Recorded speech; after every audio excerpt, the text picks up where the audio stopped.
안녕하세요 여러분. 오늘은 마지막 시간으로 글쓰기에 대해서 배우도록 하겠습니다. 저번 주에는 프레젠테이션, 그러니까 여러분이 파워포인트로 하는 프레젠테이션 뭐 이런 것들에 대해서 설명했어요. 오늘은 글쓰기에 대해서 설명하도록 하겠습니다.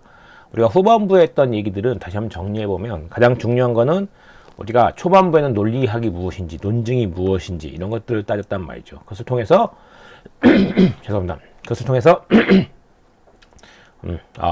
그것을 통해서 미안합니다. 이제 거의 학기 마지막이 되니까 슬슬 몸이 안 좋아지고 있습니다. 하여튼 글쓰기, 그래서 우리가 뭐 했냐고 설명하면 논리학의 기초를 배워서 우리가 첫 시간에 얘기한 것처럼 논리학의 기초를 배워서 그것을 가지고 글쓰기를 잘하겠다, 발표를 잘하겠다, 그리고 시험을 잘 볼 수 있다 라는 세 가지를 했단 말이죠. 그래서 우리가 차례 하고 있습니다. 첫 번째는 여러 가지 논리학을 배우면 문제를 풀 수 있다 라고 해서 문제를 풀어봤고요. 그래서 실전 문제들 몇 개 풀어보고 얘기했단 말이죠. 그래서 여러분 참고로 제가 여러분 시험에도 저번에 했던 문제들 중에 하나를 낼 테니까 답을 쓰고 설명하셔야 문제가 나올 거니까 여러분들도 준비를 좀 해줄 수 있으면 좋겠어요. 아시겠죠? 저번에 우리 했던 논리 퀴즈 문제 낼 거니까 연습을 좀 다 해보시고 문제를 낼 테니까 그걸 마치도록 하도록 하겠습니다. 그리고 저번 주에는 파워포인트를 이용한 그 프레젠테이션을 했단 말이죠. 프레젠테이션을 해가지고 어떻게 하면 논리적으로, 어떻게 하면 프레젠트 잘할 것이냐라는 것을 설명했단 말이죠. 오늘은 드디어 마지막으로 글쓰기에 대해서 설명하도록 하겠습니다. 뭐 항상이지만 글, 라이팅 웰 이렇게 쓰면 맞나? 하여튼 글 잘 쓰기 뭐 이런 걸 영어로 한번 써봤습니다. 항상 제가 얘기했지만 끝으로 얘기지만 제가 영어 쓰는 거는 단지 있어 보이려고 쓰는 거니까 너무 신경 쓰지 마세요. 오케이. 그리고 만약에 제가 요 동영상 말고 하나를 더 죄송합니다. 목이 안 좋네. 그래도 커피 한 잔 먹고 오케이 봅시다. 좋네. 그래서 아마 요 동영상보다 요 앞에 동영상이 더 들어갈 예정이긴 합니다. 지금 아직 안 만들었는데 그 동영상을 앞에 넣으면 내용을 좀 더 이해 잘할 겁니다. 그래서 제가 왜 글쓰기를 했는지 뭐 그런 얘기를 할 테니까 그때 가서 아마 보신 분은 제가 아마 월요일 화요일까지 다 만들면 제가 순서대로 넣겠지만 수업하기 전까지 다 만들면 순서대로 넣겠지만 만약에 안 들어가면 앞에 하나 더 있을 텐데 순서 바뀔 수도 있어요. 하여튼 그건 그렇게 이해하시면 되겠고요. 오케이. 오늘은 글쓰기에 대해서 얘기합시다. 제가 옛날에 제가 글쓰기를 여러분한테 가르친 건 여러분이 너무 글을 못 써서 그렇단 말이죠. 우리가 지금 뭐 논리적 글쓰기니 뭐 이런 얘기 하는 게 이전에 여러분들은 글쓰기를 못 쓴단 말이죠. 그래서 제가 글쓰기에 대해서 좀 가르치고 싶은데 무슨 교재가 없을까라고 설명했더니 이런 책이 나왔어요. 이 한국의 이공계는 글쓰기가 두렵다. 2006년 나왔죠. 제가 2006년에 요 섹션, 요 수업, 요 오늘 한 강좌, 글쓰기 강좌 만들 때 나왔던 책이 있었단 말이죠. 그래서 요걸 중심으로 설명해 보도록 하겠습니다. 그러면 왜 우리가 글쓰기가 두렵냐라고 하는 게 중요한 거죠. 여러분 재밌는 건 뭐냐라고 설명하냐면 여러분이 문과잖아. 이공계도 있을 거고 이공계 없을 수도 있겠구나. 하여튼 뭐 문과나 이공계나 뭐 하여튼 상경계나 다 있단 말이죠. 근데 사람들이 왜 글쓰기 두려워할까라는 대목을 냈을까요? 라고 한단 말이죠. 책에서 왜 이공계 두려워하느냐라고 책을 냈을까라는 것을 생각해 보도록 합시다. 책 저자도 꽤 높은 고위직의 공무원이었단 말이죠. 그런데 문제는 뭐냐라고 설명하냐면 왜 공보위직으로 갈수록 이공계 기술직 공무원 숫자가 줄까라는 의문을 가졌단 말이죠. 저자가 직접 당해보니까 그 이유를 알았다라고 한단 말이죠. 저자가 폐기물 구지 선정 공개 모집 문안 작성을 했는데 그 글을 잘못 써가지고 자기가 잘렸구나, 잘린 거 아니고 써서 나왔구나 라는 생각이 들었단 말이죠. 그래서 저자가 나와서 곰곰이 생각해보니까 무슨 얘기냐 설명하냐면 현대사회의 의사소통 능력은 곧 경쟁력이란 말이죠. 무슨 얘기냐라고 설명하냐면 우리가 커뮤니케이션을 하기 위해서 가장 필요한 게 말이랑 글이란 말이죠. 말은 일상적인 말이니까. 근데 중요한 건 뭐냐라고 설명하냐면 글이 안 되면 잘 안 될 것이다 라고 설명한단 말이죠. 고위직으로 가면 갈수록 문서화 시켜야 되고 설명해야 되고 많은 것들을 해야 되는데 그것들을 못하면 안 된다. 그래서 자기가 떨어진 이유도 글로 못 써서 안 될 것이다 라고 설명했단 말이죠. 근데 재미있는 건 뭐냐라고 설명하냐면 우리가 학교에서 배운 글쓰기, 지금까지 배운 글쓰기는 아마추어적 글쓰기란 말이죠. 그 글쓰기를 가지고는 직장에서 쓰는 글쓰기에 턱없이 부족하다는 것을 느꼈다라고 설명한단 말이죠. 이게 참 아쉬운 게 뭐냐라고 설명하냐면, 우리가 여러분 물론 대학도 와서 글쓰기를 좀 배우기도 하지만, 여러분 글쓰기 수업이 있죠. 그렇지만 중요한 건 뭐냐라고 설명하냐면, 대학교 때 너무 문학적 글쓰기에 치우치는 경향이 있어요. 뒤에 설명하지만 우리가 이제 이 수업이나 지금 이 책이 나오든지 제가 이 수업을 하게 된 동기고, 여러분 수업에 글쓰기가 들어간 동기 중에 하나가 미국에서 테크니컬 라이팅이라는 분야, 영어 발음이 좀 안 좋으니까 이해하세요. 항상 콩글리시니까. 오케이. 하여튼 중요한 건 뭐냐라고 설명하냐면, 우리가 말한 학교에서 배우는 글쓰기 너무나 문학적 글쓰기에 가깝단 말이죠. 그래서 미국에서도 실제로 테크니컬 라이팅이라는 분야가 나와서 글쓰기를 했다라고 한단 말이죠.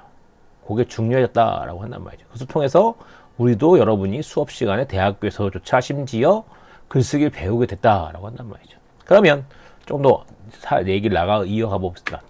업무의 50% 글쓰기다라고 설명하는데, 미국의 경우에는 기술자가 직장에서 보내는 시간 중에 중간 관리자는 40%, 매니저는 50%가 글쓰기를 하고 있다라고 한단 말이죠.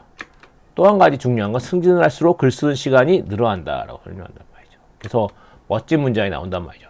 자신의 생각을 명쾌하고 논리적으로 표현할 수 있는 엔지니어는 졸업 후 5년 안에 매니저가 될 수 있다라고 설명한단 말이죠. 이것은 뒤집어 설명하고 어떻게 설명했어요? 여러분 우리 배웠죠. 뭐가 있어요? 매니저 될 수 없으면, 5년 내에 되지 않았으면, 명쾌하고 논리적으로 표현하지 못한다라고 설명할 수 있단 말이죠. 대우라고 하죠. 그러니까 중요한 건 뭐냐라고 설명한, 미국도 기술자도 글을 잘 써야 승진을 할 수 있고 발전할 수 있다라고 설명한단 말이죠. 심지어 여러분이 아는 컴퓨터 프로그래머조차도 문서화 작업에 되게 민감하게 생각한단 말이죠. 문서를 잘 만드는 사람들이 더 취업을 잘할 것이고 더 좋게 되고 발전 가능성이 있다라고 설명한단 말이죠. 재밌단 말이죠. 물론 옛날에 이제 블로그 한참 유행할 때 그랬지만, 요즘은 또 더 웃긴 건 뭐야? 말도 잘해야 되잖아. 심지어 유튜브도 하게 되잖아요. 그러니까 문제가 뭐야? 말로써 표현하는 것이 중요하다라고 했단 말이죠. 근데 중요한 건 뭐야? 업무의 글쓰기가 되게 중요하다라고 설명한단 말이죠. 심지어 기술자가 왜 글을 쓰냐라고 설명하냐면, 아까 우리 배웠죠? 여러분이 기술을 개발하기 제안서를 작성해야 되고, 기획안을 내고 예산을 상정하고, 연구개발 진행 과정을 보고서 작성하고, 상용하려면 특징 장점들 남에게 글로 알려야 된다라고 설명한단 말이죠. 이것은 기술자만 국한하는 게 아니라 여러분들 문과생한테도 국한한단 말이죠. 우리가 어떤 제안서를 내야 되고, 계획안을 내야 되고, 설명해야 되고, 보고서를 써야 한단 말이죠. 이거는 이과나 문과나 동일하단 말이죠. 심지어 문과도 이과도 이런데 민감하단 말이죠. 앞에서 얘기했지만 이런 문제들 때문에 MIT에서 테크니컬 라이팅이라는 분야가 나올 정도로 중요했다라고 설명한단 말이죠. 여러분 벤처도 마찬가지란 말이에요. 벤처의 가장 중요한 건 뭐예요? 제안서예요. 벤처에서 내 기술을 팔아먹기 위해서는 제안서를 작성을 잘해야 된다라고 설명한단 말이죠. 제안서 잘하고 기획안 내야 되고, 돈 받아서 어떻게 쓰고 어떻게 쓰는지에 대해서 보고서 작성할 필요가 있다라고 설명한단 말이죠. 그러면 예를 하나 들어보도록 하겠습니다. 그래서 재밌는 건 뭐냐라고 설명하냐면, 그래서 우리가 심지어 이 기술자나 과학자도 연구만 중요하지 글을 못 써도 되는지라고 설명했지만, 이제는 아니란 말이죠. 기술자나 연구자들도 과학자들도 글을 잘 쓰는 게 중요한 시대가 됐다라고 설명한단 말이죠. 이건 옛날부터 그랬어요. 솔직히 말하자면. 왜냐라고 설명하냐면, 여러분이 아는 갈릴레오라든지 코페르니쿠스나 대부분 다 논문으로 글을 쓰고 발표했는데 꽤 잘 쓴 글들이란 말이죠. 그 글들이 평가를 잘 받았을 수 있다라고 설명한단 말이죠. 그러니까 기술자도 지금 글을 잘 쓰고 중요하게 생각하고 잘릴 수 있는데, 대다수가 문과생 여러분들도 그에 대해서 되게 중요하게 생각해야 한다라고 할 수 있단 말이죠. 예를 하나 들어봅시다. 획기적인 기계를 발견했다고 생각합시다. 세계 최초로 내가 컴퓨터를 만들었다라고 설명한단 말이죠. 그러면 무슨 문제가 생길까요? 이 컴퓨터라는 것을 어디다 사용할 수 있는지, 어떤 이 아이디어가 뭐를 할 수 있는지, 내가 만들면 어떤 효과가 있는지에 대해서 설명해야 된단 말이죠. 컴퓨터가 생기기 전에는 사람들이 이런 아이디어 몰랐단 말이죠. 그렇지만 가면 갈수록 컴퓨터가 중요해지고, 내가 이 컴퓨터 갖고 왜 돈을 벌 수 있고, 획기적이고 어떻게 해서 돈을 벌 수 있고 얘가 성공할 수 있는지를 여러분 설명해서 개발비를 태어나야 된단 말이죠. 아이디어 발명한 게 중요한 게 아니라 상용화시켜서 회사를 만들어서 상용화시켜서 이것들 팔아먹어야 된다라고 설명한단 말이죠. 그러니까 중요한 건 뭐야? 만들려면 기획서를 써야죠. 지원비도 받아야 되죠. 상용화 해야 되죠. 펀딩, 요즘 유식한 말로는 펀딩을 받아야 되죠. 상용화하려니까 장점을 갖고 팔아야 된단 말이에요. 기계가. 왜? 지금 없었던 기계니까 이것을 팔아서 설명할 수 있는 글도 써야 된다라고 설명한단 말이죠. 이처럼 현대사회에서는 꽤 많은 일들이, 여러분 기계를 만들더라도 아이디어가 나오더라도 꽤 많은 것들이 글로써 표현해야 한다라고 설명한단 말이죠. 그러니까 이런 것들이 중요해질 수 있다라고 설명한단 말이죠. 실제로 컴퓨터가 처음에 나왔을 때도 컴퓨터가 왜 필요한지에 대한 얘기가 많았단 말이죠. 뭐 약간 웃긴 얘기 하나 해봅시다. 여러분, 인터넷에서 더 떠도는 얘기 중에 하나가 이런 얘기가 있죠. 인터넷에서 왜 우리가 엑셀을 써야 돼? 라고 설명하는 회사원이 있었다고 한단 말이죠. 고참들이. 주판도 다 되고 계산기도 다 되는데 왜 우리가 엑셀을 써야 돼? 라고 설명하는 엑셀 회의론자가 지금도 있단 말이죠. 근데 어처구니 없잖아요. 그렇죠? 실제로 생각해봐도. 어처구니가 없단 말이야. 그렇지만 실제로 지금도 그런 사람들이 왕왕 있다라는 게 어떤 면에서 더 충격적일 수 있다라고 설명한단 말이죠. 무슨 말인지 알겠죠? 바로 이런 포인트들이 여러분의 중요하다라고 할 수 있습니다. 무슨 말인지 아시겠죠? 오케이. 그러면 넘어가 보도록 합시다. 오케이. 좀 넘어가 봅시다. 그러면 그래서 실제로 무슨 문제냐 설명 글쓰기가 경쟁이 될 수 있다라고 설명한단 말이죠. 실제로 여러분이 아는 CDMA, 우리가 삼성전자가 CDMA 무선전화 기술을 통해서 컴퓨터를 휴대폰을 만들어서 성공하기 시작했단 말이죠. 그때도 문제가 뭐야? 최초로 개발했기 때문에 제품을 수출하려면 매뉴얼이 없단 말이죠. 그래서 삼성전자는 테크니컬 라이팅이라는 전문 부서를 운영했다라고 한단 말이죠. 대단하죠? 새로운 기술을 막 개발했으니까 이거 수출하려고 할 때 매뉴얼이 없으니까 영어를 써가지고 사람 설득하고 팔려고 했다라고 설명한단 말이죠. 아시겠죠? 그래서 담당 연구원들이 설명을 요령이 부족했다라고 설명한단 말이죠. 그래서 실제로는 뭐야? 담당 연구원이 기술을 우리가 만든 기술을 설명이 부족하고 수준이 낮으면 어떻게 설명해서 우리가 이 기술을 팔아서 수출할 때 많은 문의가 올 수밖에 없죠. 그런 문제가 생길 수 있다라고 설명했단 말이죠. 그 다음 재밌는 건 뭐냐 설명하냐면 소프트웨어 사용 설명서도 필요하단 말이죠. 우리가 소프트웨어 팔려면 정보통신진흥원 인증을 필요가 있다라고 설명한단 말이죠. 설명서가 잘못되면 어떻게 설명했을 때 사람들이 이해할 수 없어서 거절당하는 경우가 있다라고 설명한단 말이죠. 이거는 이제 여러분 알다시피 이건 이공계에 국한된 얘기라고 설명한단 말이죠. 그럼 세 번째로 설명하면 어떻게 설명해요? 2002년에 PL법이라고 설명해가지고 사용자가 사용 설명서 잘못 이해해 있게 된 손해도 제조자가 책임을 지게 되었다라고 한단 말이죠. 바로 이것도 글쓰기가 영향이 된다라고 설명한단 말이죠. 바로 이런 중요한 일들이 실제로 글쓰기가 공대에서는 경쟁력이 될 수 있다라고 설명한단 말이죠. 내가 기술이 좋고 어떤 기술 설명을 잘한다는 게 중요한 게 아니라 실제로 뭐였어요? 아까 여러분 알다시피 중요한 거는 아까 어떻게 설명했어요? 내가 글을 잘 쓰는 것이 경쟁력이 될 수 있다라고 설명한단 말이죠. 오케이. 바로 이런 것이 여러분이 한 중요한 일이 된다라고 설명한단 말이죠. 무슨 말인지 알겠죠? 그래서 실제로 이공계에서는 꽤 많은 일들이 경쟁력이 돼가고 있다라고 할 수 있단 말이죠. 아시겠죠? 다시 돌아 설명하자면 기술이 나오면 왜 이공계가 왜 글쓰기 두려워하면 안 되냐라고 설명할 때 글쓰기가 경쟁력이 될 수 있단 말이죠. 왜 꽤 많은 일들이 이제 글을 쓰지 않으면 안 통한다라고 설명한단 말이죠. 아까 삼성전자 얘기 좀 더 해보면 삼성전자 같은 경우도 뭐가 있어요? 삼성전자 같은 경우도 가장 중요한 거는 새로운 기술을 개발하고 우리가 수출을 하잖아. 수출하려고 하면 당연히 그 기술에 대한 설명력이 좋아야 한단 말이야. 그 설명력이 좋은 것이 경쟁력이 될 수 있다라고 한단 말이죠. 바로 이게 중요한 포인트다라고 할 수 있어요. 무슨 말인지 알겠죠? 이런 건 점점 중요해지고 다시 부각될 수 있다라고 한단 말이죠. 아시겠죠? 근데 재밌는 건 뭐냐라고 설명하냐면 언론에서도 과학기사에 대해서 글 쓰는 게 쉽지 않다라는 얘기가 나온단 말이죠. 다시 무슨 얘기냐 설명하냐면 과학에 대해서 설명하는 건 좀 더 어려울 수 있어요. 사례를 하나 보도록 합시다. 골치 아픈 과학기술 SBS 2002 이 기자님도 요즘에는 이제 활동 안 하시네요. 오래됐으니까. 이제까지 연구 내용 쉽게 기자에게 설명해준 과학자는 한 번도 보지 못했다. 한 번은 어떤 연구자로서 비셀포 비브리오를 폐수 속 중금속의 침전 성공이라는 보도자료를 했다. 우리 국민 가운데 비셀포 비브리오 균을 아는 사람이 몇이나 있겠는가? 남이 알아듣든 말든 항상 제가 재밌으려고 못하려는 거니까 너무 신경 쓰지 마시고요. 말든지 그런 보도자료를 내놓는 과학자가 답답할 뿐이다. 이 보도자료를 가지고 신문과 방송은 사람들이 잘 이해할 수 있도록 다음과 같이 제목을 줬다. 광산 폐수 미생물로 정화, 중금속을 먹는 세균 발견이라고 설명했단 말이죠. 무슨 말인지 알겠죠?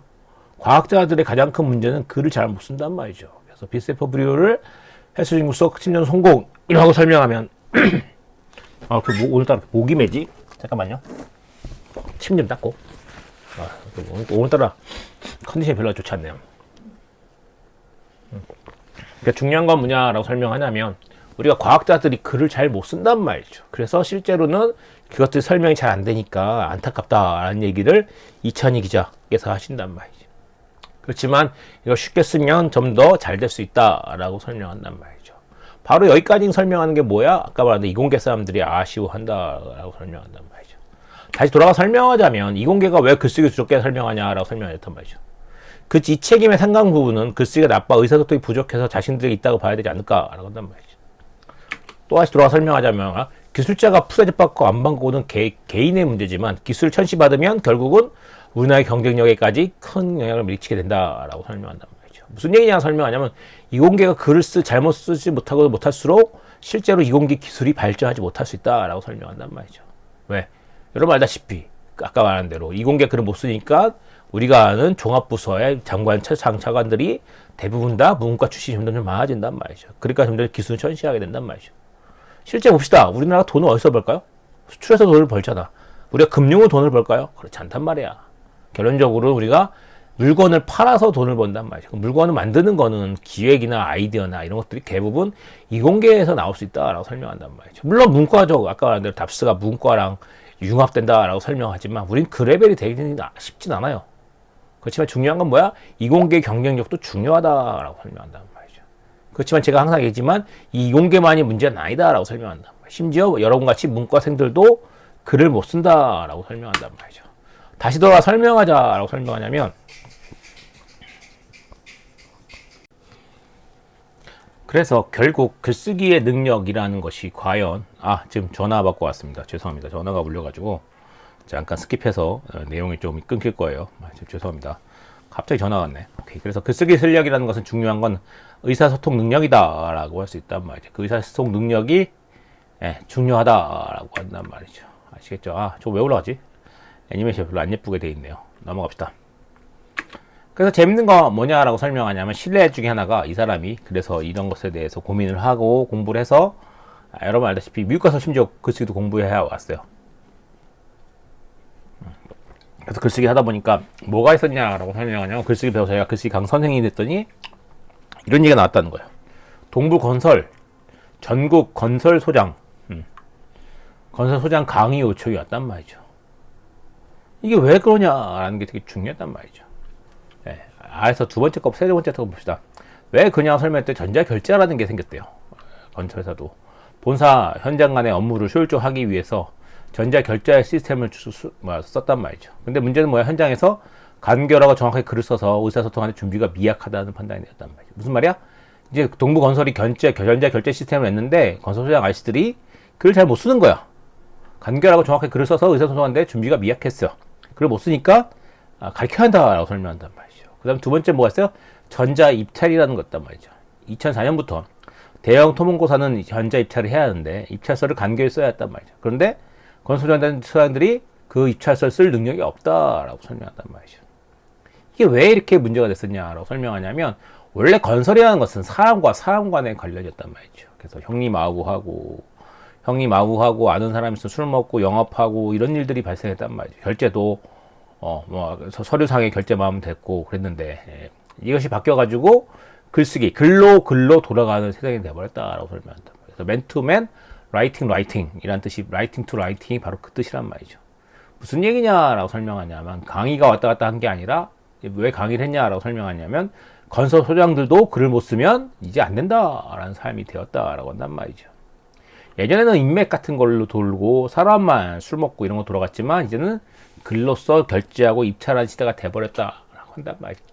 그래서 건설소장 아저씨들도 글을 잘 써야 한다라고 한단 말이죠. 바로 이만큼 세상이 많이 변화했단 말이죠. 다시 한번 정리해보면 제일 중요한 건 지금 우리가 아까 말 이공계는 왜 글이 두려워하냐라는 얘기에서 출발했는데 제일 중요한 포인트는 뭐예요? 왜 우리가 글이 필요하게 되고 중요하게 되는지를 따져볼 가치가 있다라고 설명할 수 있단 말이죠. 그런 것들이 전혀 바뀌고 있고 세상이 변한다라고 설명한단 말이죠. 심지어 이공계들도 이렇게 중요하게 생각하고 있는데 문과생인 여러분들은 왜 글쓰기에 대해서 민감하냐라고 설명한단 말이죠. 민감하지 않느냐라고 설명한단 말이죠. 물론 요즘 많이 중요해졌어요. 근데 중요한 건 뭐냐라고 설명한 실제로 여러분이 글쓰기를 그렇게 잘하는 게 아니란 말이죠. 그냥 지금까지 좀 능력적으로 잘 쓴 애도 있었고 그 잘 쓰는 애들 토대로 계속 준비를 한 거지 진짜 그 친구들이 잘 쓰는 게 아니다라는 게 중요한 포인트다라고 한단 말이죠. 그러니까 여러분들도 문제가 있다라고 할 수 있단 말이죠. 무슨 말인지 알겠죠? 그러니까 조금 더 변화해 나가야 되지 않을까라는 얘기가 이 포인트의 요지다라고 한단 말이죠. 그러면 글이 이거 뭐야 잘못 넣었나? 네. 글이 왜 어렵냐라고 설명하냐면 여러분들이 중요한 거는 바로 제가 얘기하고 싶은 거 바로 이거예요. 여러분들 제일 웃긴 건 뭐냐? 여러분 글 잘 쓴다는 건 감동적인 글쓰기라고 생각하시는 것 같아요. 그러니까 무슨 얘기냐 설명합시다. 예를 들어봅시다. 여러분들이 레포트를 내잖아. 여러분 레포트를 보고 제가 눈물 질질질면서 감동적이야 이쁠 이럴까요? 그게 아니다라고 설명한단 말이죠. 글이라는 것은 어떤 면에서 보면 그림을 잘 그리는 것이냐라고 설명하면 다르단 말이죠. 여러분이 글을 잘 쓰는 것은 미학적 측면에서 감동적이거나 멋진 글이 될 수 있지만 그것은 다음 문제란 말이죠. 다시 돌아와 설명하냐면 그림을 그때 잘 그리는 것이 중요한 게 아니라 여러분의 글은 잘 그리는 글이 중요한 게 아니라 이 글이 무엇을 설명하고 있는지 테크니컬하게 볼 필요가 있다라고 설명한단 말이죠. 다시 돌아와 설명하자면 글을 약도, 그림, 지도처럼 생각해 보란 말이죠. 여러분 그림을 그리는 게 아니라 약도를 그린다고 설명한단 말이죠. 내가 어디서 어디까지 가는 것을 설명하고 있단 말이야. 예를 들어봅시다. 학교에서 만약에 예를 잠시까지 간다고 합시다. 그럼 어떻게 가는지 설명해야 한단 말이죠. 어떻게 지하철을 타고 어떻게 건너서 무슨 메트로를 타야 되고 어느 방향으로 가는 걸 타야 되고 어떤 버스를 타야 되고 기타 등등등들 하잖아요. 그래서 어느 버스 타서 어느 쯤에 내려야 되는지에 대해 설명할 수 있단 말이죠. 차를 타고 나면 더 심각하죠. 차를 타고 내가 A에서 B로 간다라고 설명할 때 그 주요 사시에서 어느 물건, 어느 시설에서 알기 쉽게 간결하고 어느 시설에서 어느 방향으로 가고 어느 털고 어느 쪽 유턴하고 어느 에서 좌회전하고 우회전하고 등등등등으로 설명해 줘야 한단 말이죠. 다시 말해 무슨 얘기냐면 주요 사실을 알기 쉽고 간결하게 써야 된단 말이야. 그 다음에 중요한 건 우선 방향, 목표, 큰 길들 구도를 잡는 것이 중요하다라고 설명한단 말이죠. 어느 쪽으로 가고 있는지, 이 글의 목표는 무엇인지, 큰 흐름은 무엇인지 이런 것들을 쭉 찾아가는 게 중요하다라고 설명한단 말이죠. 다시 말해 마지막 찾는 건물을 가리키면 되겠죠. 무슨 말인지 알겠죠? 약도라는 것이 그렇단 말이죠. 약도라는 것이 문제 뭐야? 방향, 목표, 큰 길, 위치, 좌회전, 우회전 이런 것이 중요하단 말이에요. 그걸 통해서 마지막 찾는 건물이 어느 쪽에 있는지 설명해야 한단 말이죠. 여러분의 글쓰기도 마찬가지라고 설명한단 말이에요. 여러분의 글쓰기도 내가 어느 것을 이 글을 왜 쓰는지 목표가 있고요. 그 목표에 따라서 방향을 설정하고 구도를 잡고 설명해 나가야 된단 말이죠. 그래서 마지막에 내가 쓰고자 한 얘기를 설명하면 된다라고 설명한단 말이죠. 바로 이런 것들이 글쓰기의 가장 큰 중요한 점이다라고 할 수 있단 말이죠. 무슨 말인지 알겠죠? 그래서 중요한 건 뭐냐라고 설명하냐면 글 잘 쓰기를 우리가 말한 그림 잘 그리기로 생각한다면 미켈란젤로처럼 명화를 그리고 감동적으로 중요한 게 아니라 우리가 쓰는 것은 어떤 면에서 약도라고 할 수 있단 말이죠. 그러니까 우리가 어떤 정확한 목표를 찾아가게끔 인도해주는 가이드하고 비슷하다라고 설명한단 말이죠. 이렇게 설명하면 글이 조금 더 쉬워질 수 있다라고 설명한단 말이죠. 여러분의 글이 감동적으로 주는 건 그 다음 문제란 말이죠. 제일 중요한 건 뭐야? 여러분의 글들이 목표한 바대로 설명하고 있는지 잘 설명하고 그것을 통해서 우리가 목표한 곳으로 갈 수 있게끔 인도해 준다든지 아니면 내가 설명하고 있는 것을 이 글을 읽으면 이해할 수 있는지 이런 것이 더 중요하게 생각될 수 있다라고 한단 말이죠. 무슨 말인지 알겠죠? 그래서 제일 중요한 건 다르게 생각하자라고 설명한단 말이죠. 중요한 건 글도 꼭 필요한 것만 간결하게 표현할 필요가 있다라고 설명한단 말이죠. 그래서 우리가 계속 뒤에 나오고 있지만 제일 중요한 건 상대방의 방향을 맞추는 게 중요해요. 요 얘기는 다시 나중에 하겠지만 짧게 설명하자면 누가 했냐에 따라서 글이 달라져야 한다라고 설명한단 말이죠. 무슨 말인지 알겠죠? 내가 있느냐, 여러분이, 제가 예를 하나 들어봅시다. 여러분들이 예를 들어서 교양 시간에 발표하는 글을 쓴단 말이죠. 라는 것과 교양 시간에 보고서를 내는 것과 전혀 다른 문제란 말이죠. 무슨 말인지 알죠? 우리가 교양 시간에 발표하는 글을 쓴다고 하는 것은 그 과목에 대해서 모르는 사람들로 쓰기 때문에 예를 들어봅시다. 프랑스의 문화에 대해서 우리가 글을 쓴다라고 설명한단 말이에요. 근데 프랑스 문화라는 교양 수업이 있단 말이죠. 그러면 거기서 설명하는 건 뭐야? 프랑스 교양 좀 못한 프랑스 와인에 대해서 설명한다고 합시다. 프랑스 와인을 설명할 때 문제 뭐야? 교양 수업은 상대방들이 와인이 뭔지 모를 수도 있잖아. 그렇죠? 프랑스 와인이 뭔지 모를 수 있단 말이야. 그러니까 어떻게 돼? 프랑스 와인에 대해서 좀 더 자세히 크게 설명할 수 있단 말이죠. 왜 프랑스 와인이 3대 와인이고 뭐고 쭉 설명할 수 있을 필요가 있단 말이죠. 그렇지만 중요한 건 뭐야? 내가 만약에 와인 사람, 내가 만약에 와인 와인 재미없네. 프랑스 문화를 다시 합시다. 프랑스 문화에 대한 교양을 쓴다고 설명하냐면 프랑스 문화의 특징이라든지 다른 나라와 다른 점이라든지 간단 명료하게 프랑스에 대해 잘 모르니까 프랑스에 대한 양력을 설명할 수도 있단 말이죠. 근데 문제는 뭐야? 내가 프랑스어과인데 프랑스 문화에 대해서 설명해. 그럼 프랑스에 대해서 설명할 필요가 없겠죠. 왜? 전공이기 때문에. 그러니까 더 심오하고 자세한 얘기를 할 수 있단 말이죠. 바로 이것이 방향의 차이란 말이죠. 심지어 프랑스 문화에 대한 내가 레포트를 낸단 말이죠. 그럼 레포트를 내면 뭐야? 선생님 더 많이 알 거 아니야. 그러니까 프랑스 문화에 대해서 설명할 때 프랑스에 대한 그 전문 용어들 르네상스니 황제 이름이니 이런 거 쭉쭉 써도 상관없단 말이죠. 왜? 선생님 다 아니까. 그러니까 다시 돌아 설명하자면 뭐야? 교양으로 글쓰기를 하는 것과 전공으로 글쓰기 하는 것과 레포트 내는 것과 상대방에 맞춰서 톤이 바뀌어줘야 한다라고 설명한단 말이죠. 무슨 말인지 알겠죠? 이 얘기 조금 다시 한번 할게요. 그 다음에 두 번째 주제를 정해야 한단 말이야. 설명한다. 재밌는 건 여러분이 주제가 없는 글들이 되게 많아요. 제가 맨날 얘기지만 여러분의 레포트는 네버엔딩 스토리란 말이야. 아까 우리 얘기했죠? 프랑스 포도주에 대해서 레포트 쓰라고 설명하면 여러분 주제는 뭐예요? 프랑스 와인에 대해서 레포트 쓰라고 하면 여러분은 주제가 프랑스 와인이란 말이죠. 그게 주제일까요? 말도 안 된단 말이야. 프랑스 와인에 대해서 어떻게 여러분이 레포트를 쓸 수 있고 발표를 할 수 있어. 글을 쓸 수 있어. 너무나 방대하단 말이죠. 주제를 좀 더 좁힐 필요가 있단 말이죠. 프랑스 와인 중에 보르도 와인, 아니면 프랑스 와인 중에 스파클링 와인, 이런 식으로 주제를 좀 더 정해서 축소시키는 게 중요하다라고 설명한단 말이죠. 보르도 와인만 하더라도 주제가 너무 넓어 보일 수 있단 말이죠. 그만큼 아까 말한 대로 상대방의 방향이나 주제를 정하면 주제에 대해서 좀 더 상세해질 필요가 있고 자세해질 필요가 있다라고 한단 말이죠. 이 얘기들은 다 다시 한번 할 거예요. 그 다음 세 번째, 문단 몇 개로 구도를 잡자라고 설명한단 말이죠. 여러분 중요한 건 여러분들 여러분은 네버엔딩 스토리란 말이죠. 왜 제가 이 얘기가 중요한데, 여러분 왜 네버엔딩 스토리 하면 여러분은 글을 읽으면 글이 없어. 프랑스 와인싸움 첫 번째, 두 번째, 세 번째, 네 번째, 그리고 쭉쭉 나간단 말이야. 기승전결이 없단 말이죠. 뭐를 얘기하고 싶은지가 없단 말이죠. 그러니까 뭐야?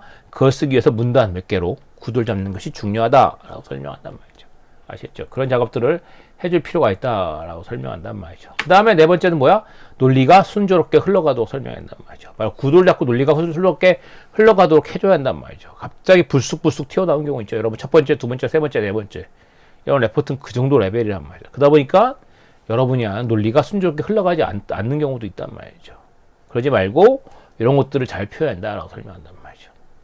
다시 한번 설명하면 상대방이 누구야, 읽는 사람이 누구냐에 따라 달라질 거고, 주제가 어떻게 잡느냐가 중요한 거고, 그 다음에 구도를 잡는 게 중요한 거고, 논리가 순조롭게 흘러가도록 해야 된다라고 설명한단 말이죠. 그러면 우리가 읽는 사람 고려해야 돼. 상대 맞추자라는 얘기부터 하나 해봅시다. 가장 중요한 첫 번째, 읽는 사람은 고려해야 될 필요 있다라고 설명한단 말이죠. 다시 말해 아까도 얘기했지만 읽는 사람이 누구냐가 중요하단 말이죠. 읽는 사람을 기준으로 방향을 잡아야 된단 말이죠. 왜? 읽는 사람이 어느 곳까지 어디까지 알 것인지 중요하단 말이죠. 읽는 에 따라서 당연히 누구냐에 따라서 내용이 달라져야 한다고 설명했죠. 아까 얘기했죠. 레포트, 교양 레포트인지 프랑스 사에 대한 내용을 쓸 때 프랑스 사에 대해서 내용을 쓸 때 프랑스 사가 교양 내용인지 아니면 전공 발표인지 아니면 뭐였어요? 레포트인지에 따라서 발표하고 읽는 사람이 누구냐에 따라서 내용이 바뀌어야 된다라고 설명한단 말이죠. 심지어 전문 용어를 쓸지 말지 결정해줘야 된다라고 설명한단 말이죠.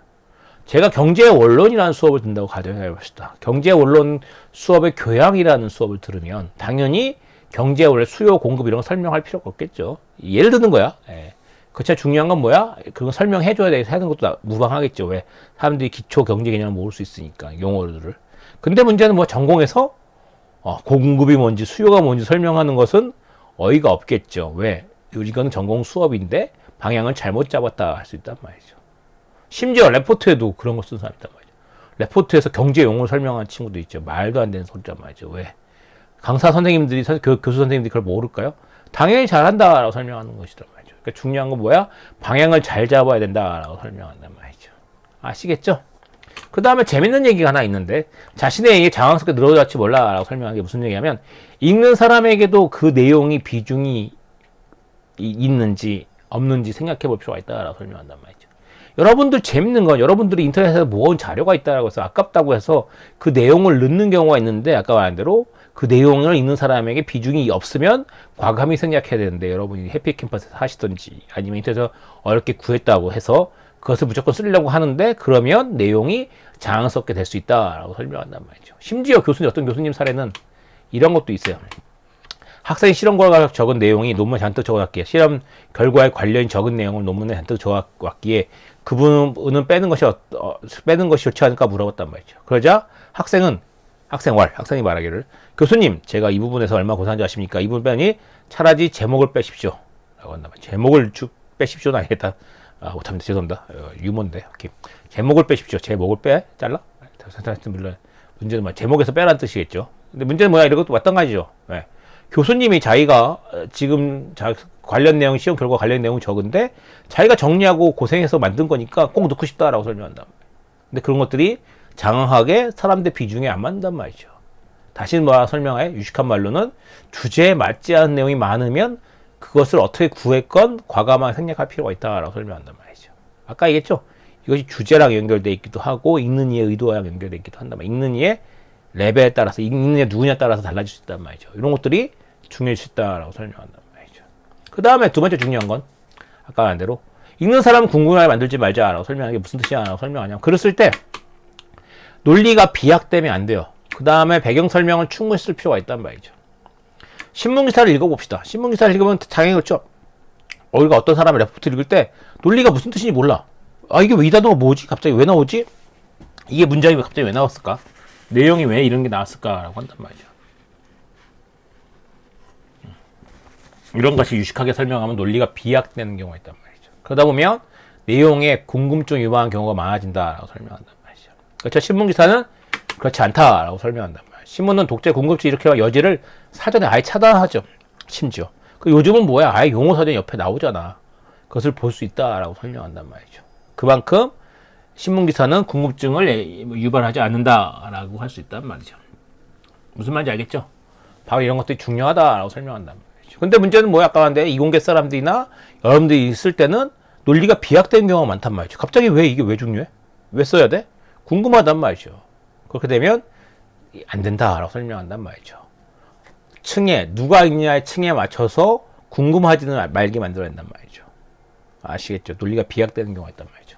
예를 하나 들어봅시다. 원자의 연구소는 멍게 껍질을 이용하여 식물성 식이섬유를 개발했다. 멍게는 동물이면서 유일하게 식물성 껍질을 가지고 있어 이 껍질에서 식이섬유를 추출한다. 이 식이섬유는 일반 식이섬유와는 달리 식품에 첨가되어도 맛이 거칠지 않아 가공식품에 첨가하여 건강에 좋은 제품을 만들 수 있다. 또한 어초에서 발생할 수 있는 멍게 껍질 쓰레기를 식품으로 이용하는 효과까지 거둘 수 있다. 라고 설명한단 말이죠. 글 읽었죠? 그럼 문제는 뭐야? 이 글의 문제점이 뭘까요? 이 글의 문제점? 생각해 봅시다. 원자력 연구소에서 멍게 껍질 식이섬유. 한단 말이죠. 문제점이 뭘까요? 궁금한 게 있겠죠, 당연히. 뭐가 궁금해요? 제일 중요한 건 배경 설명이 없다라고 설명하셨단 말이죠. 왜 원자력 연구소가 멍게 껍질을 연구했느냐라는 게 필요하단 말이죠. 그 다음에 문제는 뭐였어? 아까 한 대로 원자력 연구소가 개발하면 방사선과 연결돼 있으면 방사선 식이섬유를 만드는 것이냐라고 설명한단 말이죠. 그렇진 않다라는 것을 알아둘 필요가 있단 말이죠. 무슨 말인지 알겠죠? 왜 멍게 껍질을 이용하게 됐는지, 왜 방사선과 관련 있는데 방사선이 남아있는 거 아닐지 라고 하는 궁금증을 만들어준다라고 설명한단 말이죠. 아시겠죠? 바로 이런 것들이 문제가 될 수 있다라고 설명한단 말이에요. 이 배경 설명이 없기 때문에 좋은 정보를 주지만 앞에 글은 좋은 글이 아니다라고 할 수 있단 말이죠. 다시 한번 정리해보면 이런 게 들어가 있단 말이죠. 원래 연자연수가 멍게 껍질 방사선을 쬐요. 조사하여 식이성 섬유를 제조하는 연구 과정에서 방사선보다 나은 화학적 처리 방법이 있었단 말이죠. 무슨 말? 방사선에서 아까 식이섬유 만드는 방법을 알았었는데 그것보다 더 좋은 화학 처리 방법을 발견했단 말이죠. 그다음 중요한 건 뭐야? 엑스레이를 찍는다고 해서 당연히 남아있지 않듯이 방사선 잘 나온 거 아니다 라고 설명할 수 있단 말이죠. 바로 이 두 가지가 들어가줘야 된다라고 설명한단 말이죠. 왜 원자연구소에서 방사능 공부를 하지 않고 갑자기 식이섬유를 왜 만들었을까라고 설명하는 것이 중요한 거고요. 그 다음에 엑스레이를 찍으면 과연 이 과정에서 엑스레이가 들어가느냐, 들어간다면 그것이 방사선이 남느냐 안 남느냐 라는 얘기를 해줘야 된단 말이죠. 다시 돌아가 설명하자라고 설명 뭐야? 결론은 아무리 읽는 사람이 똑똑하더라도 배경 지식이 없는 경우에는 초보자로 간주하고 설명해줘야 한단 말이죠. 아까 얘기했죠. 바로 이것이 교양 수업인지 아니면 전공 수업인지가 바로 이런 영역이 있단 말이죠. 아무리 이렇게 똑똑해도 프랑스어과가 아니면 프랑스어에 대한 프랑스에 관련 프랑스과가 아니면 과가 아니면 프랑스의 세세한 역사에 대해서까지 알 수 없단 말이죠. 그러니까 당연히 배경 지식 설명해 줄 필요가 있을 것이다라고 한단 말이죠. 그래서 교양 수업에서 프랑스에 관련된 수업을 한다든지 발표를 하고 문화에 대해서 설명하지 역사에 대해서 발표할 때는 세부적으로 다 설명해 줄 필요가 있단 말이야. 그렇지만 전공 수업 할 때는 당연히 그렇게 쓸 필요 없죠. 바로 이런 것들이 아까 우리 읽는 사람 궁금하지 말자 뭐 이런 얘기들에 속한단 말이죠. 아시겠죠? 그러니까 중요한 거는 누가 읽느냐에 따라서 궁금한지 배경지식이 있는지 없는지 따져줄 필요가 있다라고 설명한단 말이죠. 아시겠죠? 그 다음에 중요한 건 참 웃긴 것 중에 하나는 문제가 뭐냐면 한국말밖에 쓰자라고 설명한단 말이죠. 우리가 쉽게 설명 우리가 맞춤법 관련된 내용인데 중요한 건 여러분이 한국말답게 못 쓰는 경우가 너무 많아요. 안타깝게도 여러분들이 글을 많이 안 써봤기 때문에 여러분이 쓰는 문장들이 과연 여러분이 맞는 건지 아닌지 모르고 쓰는 경우도 되게 많단 말이죠.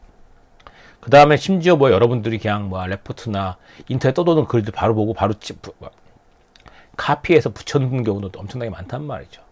그러다 보니까 한국말답게 안 쓰는 경우도 많다라고 설명한단 말이죠. 이런 경우는 안 돼요, 안 됩니다 라고 할 수 있단 말이죠. 예를 들읍시다. 하나씩 하나 봅시다. 얼굴 없는 문장은 주어 없는 문장은 아니었다. 주어 없는 문장은 얼굴 없는 문장이라고 설명한다면 우리가 일부러 주어를 없애면 행위 주체가 누군지 몰라서 헷갈리게 만든단 말을 설명한단 말이죠. 심지어 복잡한 문제, 새로운 문장에 들어갈 수 있는 주어가 있어야 의미가 분명해진다라고 설명한단 말이죠. 그 다음에 문장에 의식적으로 주어를 넣는 습관을 길러야지만 의미가 분명해지고 깔끔해진다라고 설명한단 말이죠. 무슨 얘기냐라고 설명하냐면 주어가 없으면 주체가 누군지 모르니까 글 읽는 사람이 헷갈릴 수 있단 말이죠. 그 다음에 복잡한 내용, 새로운 글일수록 주어가 명확하게 있어야 설명이 더 의미가 분명해질 수 있다라고 설명할 수 있고요. 그 다음에 문장에 의식적으로 주어 넣는 습관을 길러야지만 의미가 분명해지고 문장이 깔끔해진다라고 할 수 있단 말이죠. 근데 그건 왜 이렇게 중요한데 사람들이 왜 주어를 안 넣냐라고 설명하냐면 우리말은 영어와 달리 우리가 영어 때문에 문제가 된 거죠. 우리말은 영어와 달리 어떻게 설명했지만 우리말 영어와 달리 주어가 없어도 문장이 되는 구조가 있단 말이죠. 그러니까 영어가 수로가 중요하기 때문에 우린 주어가 없어도 말이 되는 것처럼 보인단 말이죠. 이게 중요한 포인트다라고 설명할 수 있단 말이죠. 영어는 주어가 없으면 말이 안 되는데 한국말은 주어가 없어도 뭔가 말이 돼요. 그러니까 문제가 뭐야? 그 주어를 빼버리면 짧고 간단해진다고 생각한단 말이죠. 그러나 주어가 없으면 이미지가 모호해지니까 설명이 더 길어져야 된단 말이죠. 주어 없이 같은 설명을 하면 글자 수가 많아지고 긴 문장이 될 수 있다라고 설명한단 말이에요. 그러니까 웬만하면 주어를 넣는 게 중요하다라고 할 수 있단 말이죠. 그다음에 또 한 가지 중요한 건 수동태 때문에 그래요. 아까 말한 대로 우리가 외웠죠. 옛날 수동태 빼서 어떻게 설명했어요? 사물을 주어로 한 수동태 문장에서 누가 그 행동한지 알 수 없게 돼서 주어가 없어지는 경우가 있다라고 설명한단 말이죠. 요건 아까 말한 대로 영어 문장 때문에 그렇단 말이에요. 영어에서 수동태가 되면 어떻게 됐어요? with us나 by us 이런 것들이 생략되는 경우가 있단 말이죠. 그러니까 우리가 수동태 문장을 쓰다 보면은 일반적 명사나 사라지는 경우가 있으니까 그런 것들이 문제가 될 수 있다라고 설명한단 말이에요. 그래서 영어 문제가 있을 수도 있고요. 그 다음에 아까 말한 대로 중요한 건 뭐야? 사물을 주어로 놓는 경우가 있단 말이죠. 사물을 주어 놓고 수동태를 돌려버리면 무슨 문제가 생겨요? 누가 그 행동한지 없기 때문에 주어가 없어져 보인단 말이죠. 영어는 우리가 이게 왜 문제냐고 설명하면 한국말에 원칙적으로 수동태가 없어요. 원칙적으로는. 요즘에 수동태가 써서 보이는 것처럼 보이지만 한국말에서 원래 수동태라는 단어가 없단 말이죠. 먹힌다 이렇게 만들어진 거란 말이야. 근데 문제는 그렇게 돼버리니까 무슨 문제가 생겨요? 아까 말한 대로 누가 얘를 먹었는지에 대해서 설명할 수 없단 말이죠. 그런 문제가 발생한단 말이에요. 영어는 왜 우리가 특별한 형식이 있기 때문에 특별한 형식이 있고 문법이 있기 때문에 이 문법에서 어떻게 생략된 건지 알 수 있고 주어가 생략되면 왜 생략되고 어떻게 생략되는지 우리가 직관적으로 그 연습 트레이닝에서 알 수 있지만 한국은 그런 게 잘 안 돼 있단 말이죠. 그러니까 누가 행동인지 없어질 수 있단 말이죠. 영어 문장 때문에 효과가 있는 거죠. 그러면 한번 예를 하나 들어봅시다. 주어가 생략된 경우를 하나 봅시다. 진동이 발생하면 배관에 심각한 피해를 야기할 수 있다라고 설명한단 말이죠. 그럼 뭐가 있어? 야기하는 게 뭔지 모르잖아. 피해를 만드는 게 누군지 잘 안 보인단 말이죠. 진동이 발생하면 배관에 심각한 피해를 야기할 수 있다. 전형적인 영어 문장 번역인데 야기하는 게, 피해를 야기하는 게 누군지가 명확하지 않죠. 뭘까요? 중요한 거는? 뭐가 중요해요? 여기서 야기하는, 피해를 야기하는 게 누구야? 진동이잖아. 그러니까 진동을 놓고 문장을 만들면 좋은 문장이 된다라고 설명한단 말이죠. 진동은 배관에 피해를 줄 수 있다라고 말하면 더 깔끔하고 올바르고 빠르게 발휘되는 문장이 되겠죠. 하나 더 봅시다. 계속 볼까요? 새해 들어, 제가 좋아하는 문장이에요. 새해 들어 캘리포니아주에서 전력 공급 부족으로 인하여 제한 송조의 극단적 조치를 취하는 위기를 맞고 있습니다. 라고 설명한단 말이죠. 재밌죠? 그 문제가 뭐야? 아까 말한 대로 여기서 뭐가 위기를 맞고 있어요? 제가 맨날 얘기하지만 주어를 찾을 때 여러분들이 주어 문제가 발생할 때는 뭐가 중요하냐면 나중에 비문 얘기도 하겠지만 수로를 찾아서 수로에 대한 주체가 있는지 따져보는 게 되게 중요하단 말이죠. 근데 문제는 뭐야? 위기를 맞고 있단 말이야. 얼마큼 위기를? 극단적 조치를 취하는 위기를 맞고 있단 말이죠. 그러면 극단적 조치를 취하는 위기를 맞고 있는 주체가 누군지가 명확하지 않은 글이다라고 설명한단 말이죠. 아시죠? 문제가 뭔지 알겠죠? 그러니까 무슨 문제가 발생했을 수 있어요? 아까 말한 대로 뭐가 지금 문제인지 알 수 없다라고 설명한단 말이죠. 뭐가 위험받고 있어요? 아까 말한 대로 전력 공급이 위험을 받고 있잖아. 그러니까 전력 공급을 중심으로 말을 바꾸면 조금 더 깔끔하게 된단 말이죠. 전력 공급이 위험을 받고 있단 말이에요. 얼마큼? 제한 송조의 극단적 조치만큼. 어디서? 캘리포니아에서. 라고 한단 말이죠. 그러면 문장이 앞의 문장보다 훨씬 더 좋은 문장이 될 수 있단 말이죠. 새해 들어 캘리포니아 전력 공급으로 인하여 제한 송조의 극단적 조치를 받고 있습니다. 라는 문장과 새해 들어 캘리포니아 주에서는 쉼표까지가 더 멋있어요. 제한 송전이란 극단적 조치 취한 만큼 전력 공급이 위기를 맞고 있다라고 설명하니까 중요하게 이해할 수 있다라고 설명한단 말이죠. 아셨죠? 바로 이것이 주어의 생략이다, 문제다라고 한단 말이죠. 그래서 웬만하면 주어를 살리자. 그러면 또 좋은 글이 될 수 있다라고 한단 말이죠. 그 다음에 인칭 주어를 사용하자라고 설명한단 말이죠. 한국은 생물 주어가 우선이란 말이야. 무생물보다 생물을 주어로 사용해 중요하다라고 설명한단 말이죠. 예를 하나 들어봅시다. 연구소 41조 창립 기념으로 나라를 사랑한 전 직원의 뜻을 새겨 여기 국기 개양대 설치하고 국기를 개양합니다. 이게 뭐 국기 개양식 같은 건데 요즘도 있나? 옛날 군대에서도 있었는데 하여튼 문제는 뭐야? 여기서 이 글은 빨리 되긴 하지만 뭐가 없어요? 명시적 주어가 없단 말이야. 그러니까 뭐야? 명시적 주어를 우리는 연구소원으로 놓던지 아니면 그것이 싫으면 연구소로 주어를 놓아야 된다라고 설명한단 말이죠. 아시겠죠? 지금 위에서는 뭐야? 묵시적으로 연구소가 주어인데 이거는 물질 주문이잖아.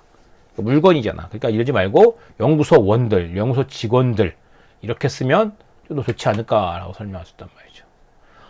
나라를 사랑한 전 직원이 연구 창립 시주하여 높게 개양합니다. 라고 설명하면 조금 더 깔끔한 문장이 되지 않을까라고 설명한단 말이죠.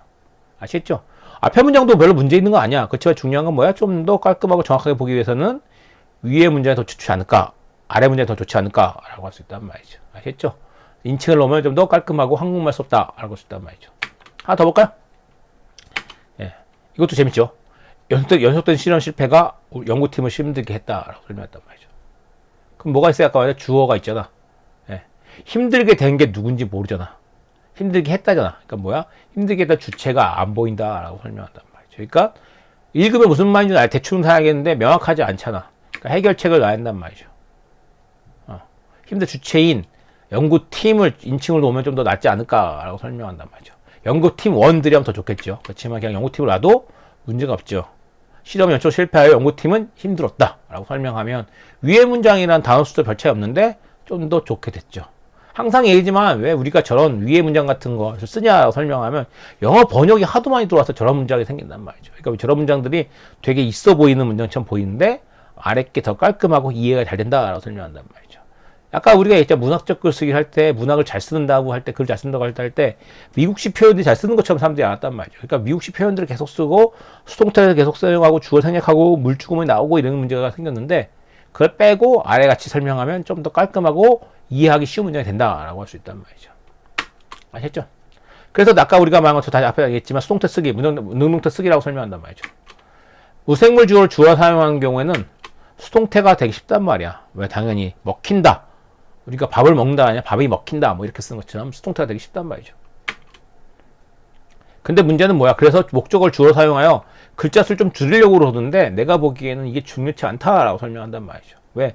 주어가 없으면 아까 말한 글자가 더 늘어날 수도 있어요. 그리고 또 한 가지 글이 모호해질 수 있다라고 설명한단 말이죠. 참고로. 근데 재밌는 건 뭐냐라고 설명하냐면 아까 우리 했죠. 테크니컬 라이팅이라는 분야에 있다고 처음 했죠. 미국에서도. 지금 미국에서도 수동태 문장을 피해라고 심지어 주장한단 말이죠.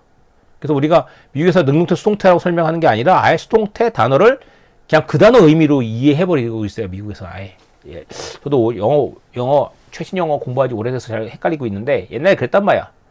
무슨 말인지 알죠? 그래서 요즘에는 영어 미국에서도 아까 말한 대로 수동태를 잘 안 쓴단 말이야. 왜? 이해하기 어려우니까 테크니컬 라이팅 분야를 찾아보세요, 여러분. 테크니컬 라이팅 분야에 대한 글을 찾아보면 수동태 쓰지 말자라고 나오기도 한단 말이죠. 그만큼 이해가 어렵단 말이야. 그러니까 웬만해서 요즘에 교육을, 테크니컬 라이팅 분야에서 교육도 수동태 쓰자고 막 하지도 않고 수동태 쓰지 말자라고 얘기하는데 한국에서는 있어 보이기 때문에 쓰는 경우가 있는데 웬만하면 능동태로 쓰는 게 좋다라고 할 수 있단 말이죠. 보기 하나 봅시다. 이 보고서에서는 원자력 발전의 경제성이 다뤄진다. 라고 했단 말이죠. 그럼 먼저 아까 말한 물주 주문처럼 보이죠? 보고서에서는니까 이게 뭔가 주어가 다뤄진다니까. 다루고 있다가 아니라 다뤄진다. 수동태가 되어버렸으니까 이해가 안 된단 말이죠. 그러니까 뭐야? 웬만하면 아까 말한 대로 우리 인칭 주어 쓰지만 보고서를 그냥 주어 놓고서도 나쁘지 않다라고 설명한다. 왜? 심지어 지금은 능동 정도 써야 되기 때문에 그렇단 말이죠. 그래서 다시 한번 설명하면 이 보고서는 원자력 발전 경제성을 다루고 있다. 라고 쓰는 게 조금 더 좋게 들을 수 있다라고 설명한단 말이죠. 좀 더 발전하면 우리는 이 보고서에서 다루고 있다라고 쓰면은 좀 더 좋을 수 있긴 하죠. 그렇지만 그것보다도 여기서 중요한 포인트는 물주구문 쓰더라도 최소한 능동 표현 쓰는 게 중요하다. 그러니까 최소한 물주구문을 쓰자라고 할 수 있단 말이죠. 그 다음에 두 번째 하나 더 봅시다. 해결료의 새로운 제조법이 소개된다. 이 연구에서는 해결료의 새로운 제조법 채택으로 안전성이 크게 생성됨을 확인한다. 설명했죠. 아주 말도 안 되는 수동태가 들어가 있죠. 두 개가 들어가 있단 말이죠. 소개된다라는 단어가 있죠, 우선. 그 다음에 뒤에 가서 확인된다도 있긴 해요. 그러니까 중요한 건 뭐야? 연구를 주제로 놓으면 물주구문이지만 수동태가 없어질 수 있다라고 설명한단 말이죠. 이렇게 설명했죠. 이 연구는 안전성을 크게 향상시킬 수 있는 해결료의 새로운 제조법을 소개한다라고 설명한단 말이에요. 아시겠죠? 앞에 향상된도 없앴고 확인된다 날려버렸고 소개한다라고 설명했으니까 훨씬 더 깔끔하다. 이 연구는 뭘 소개해? 안전성을 크게 향상할 수 있는 해결 새로운 법을 한단 말이죠. 그러니까 좀 더 명확하게 볼 수 있다라고 설명한단 말이에요. 아시겠죠? 그래서 이 두 개를 다 날려버린다라고 한단 말이죠. 무슨 말인지 이해했죠? 중요한 포인트는 뭐야? 아까 한 대로 수동태보다 능동태로 쓰는 것이 중요하다. 능동태로 쓰면 더 중요하니까 능동태 쓸 때 물주구문 써도 능동태가 더 이해하기가 편하다라고 할 수 있단 말이죠. 물론 앞에서 얘기한 것처럼 인칭주어 쓰는 게 더 좋지만 거기까지 하지 않더라도 최소한 물주구문 쓰더라도 능동태 쓰는 게 더 글이 이해하기 편하고 쉽다라고 할 수 있단 말이죠. 그 다음 더 중요한 건 여기 바로 이건데 주어 생략을 용도받게 해야 한단 말이죠. 우리 또는 사람과 같은 불특정한 일반을 주어로 하거나 앞에서 한봉된 주어 생략하는 것은 오히려 좋다라고 설명한단 말이에요. 근데 문제는 뭐야? 습관적으로 주어 생략하는 경우가 발생한단 말이죠. 아시죠? 습관적으로 주어 생략하는 것이 바로 문제다라고 할 수 있단 말이죠. 바로 이렇게 주어 생략하면 어떻게 돼서 이해하기가 어렵다라고 할 수 있어요. 예를 하나 들어봅시다. 해걸료는 매장량이 한정되어 있어 현재 같은 추세로 사용한다면 고갈될 것입니다. 라고 설명한단 말이죠. 그 문제는 뭐야? 고갈될 것입니다가 있고 사용한다면이죠. 사용한다면의 주체가 없어져 보이죠. 그러니까 어떻게 화석 연료가 주어로 나와 있지만 이것을 화석 연료를 사용한 화석 연료를 주어로 놓고 설명하자면 어떻게 되면 화석 연료는 사용된다면 고갈될 것이다 라고 설명한단 말이죠. 다시 돌아가 설명해. 화석 연료를 놓고 지금 사용한다면 주어가 없으니까 헷갈리잖아. 그러니까 어떻게 사용된다면 바꾸고 주어로 놓으면 화석 연료는 매장량에 한정되어 있어 현재 같은 추세로 사용된다면 고갈될 것입니다 라고 할 수 있단 말이죠. 이걸 좀 더 바꿔서 우리가 화석 연료를 사용한다면 화석 연료는 고갈될 것입니다 라고 쓰는 것이 더 명확해질 수 있긴 하죠. 그렇지만 중요한 건 그 전에 사용하는 사람이 누군지를 더 명확하게 밝히면 더 좋은 글이 될 수 있다 라고 할 수 있단 말이죠. 그 다음에 얘는 또 재밌어요. 연구소가 예산 감소로 어려움이 많으므로 지원 대책을 강구해 주시기 바랍니다. 라고 설명한단 말이죠. 그럼 뭐가 있어요? 말은 되는데 주시기 바랍니다. 라고 설명하는 주어가 없단 말이죠. 무슨 말이냐죠? 강구하여 주시기 바랍니다. 근데 강구하여 주시기가 누군지 모르니까 문제가 될 수 있다라고 설명한단 말이죠. 그러니까 문맥상 정부가 주어가 된다고 설명하면 이렇게 쓰는 게 낫단 말이죠. 연구소가 재산 감소로 어려움이 많으므로 정부의 지원 대책이 필요합니다. 라고 한단 말이죠. 그러면 필요한 사람이 나올 수 있다라고 설명한단 말이죠. 그러니까 뭐야? 좀 더 주어를 넣으면 주어의 지원 대책이 필요하다. 지원 대책이라는 단어가 나왔기 때문에 좀 더 명확해질 수 있다라고 설명한단 말이죠. 무슨 말인지 알겠죠? 그러니까 주어를 생략하는 것보다 주어를 넣고 물주급에 넣고 설명한 것이 능동을 쓰는 것이 좀 더 좋을 수 있다. 능동을 못 쓰더라도 주어를 넣어차라고 설명할 수 있단 말이죠. 그 다음에 여기서 가장 중요한 포인트 중에 하나인데 주어와 수로의 호응이 중요하다라고 설명한단 말이죠. 주어를 빠뜨려놨으면 다음에 신경 쓸 것은 주어와 수로의 호응이다라고 설명한단 말이죠. 주어와 수로의 호응이 이루지 못한다면 비형식적인 문장, 비문이 되고 만다라고 설명한단 말이죠. 비문은 당연히 글의 신뢰성을 항상 떨어뜨리겠죠. 이거 되게 중요해요. 여러분 알다시피 능동태, 수동태, 주어 쓰자 뭐 이런 얘기 쭉 했지만 중요한 건 바로 이 문제가 더 중요하단 말이죠. 왜 우리가 주어를 빼면 무슨 문제가 생기냐면 주어를 빼면 비문이 될 확률이 점점 높아진단 말이에요. 사람들이. 누가 주체인지 모르는데 된다 써버리면 비문이 될 확률이 높아진단 말이죠. 예. 이게 왜 사람들이 재밌는 건 뭐야? 주어 호응이 뭐냐라고 설명은 수로를 보고 수로에 맞는 주어가 있는지 그것이 맞는지 진짜 맞는지 아닌지 매칭 시켜볼 필요가 있단 말이죠. 근데 이걸 문제가 사람들이 별로 신경 안 썼단 말이야.